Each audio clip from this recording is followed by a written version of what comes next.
Cette manifestation pour exprimer un danger imminent qui pèse sur la France, qui est l'islamophobie.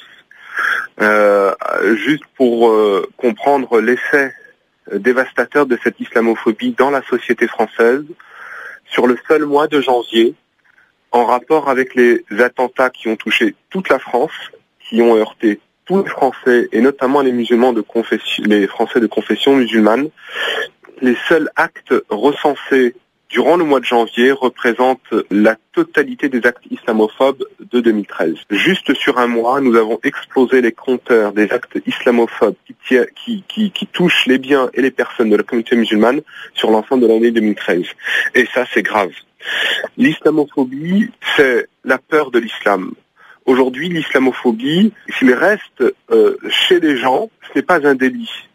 Mais ce qui est dramatique, c'est que cette islamophobie s'est matérialisée par des actes.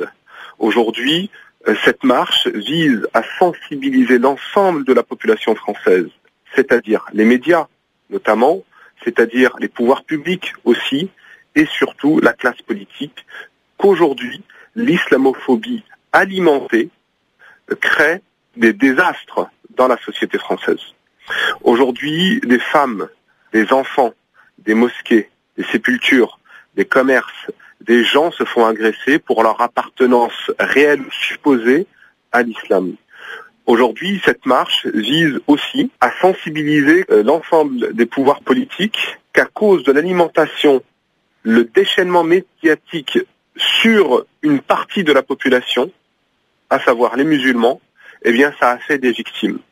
Il faut que la classe politique, les pouvoirs publics, puisse sanctionner à chaque fois qu'il y aura un acte islamophobe, que ce soit puni par la loi, au même titre que le racisme. Les violences sur les personnes, c'est puni par la loi.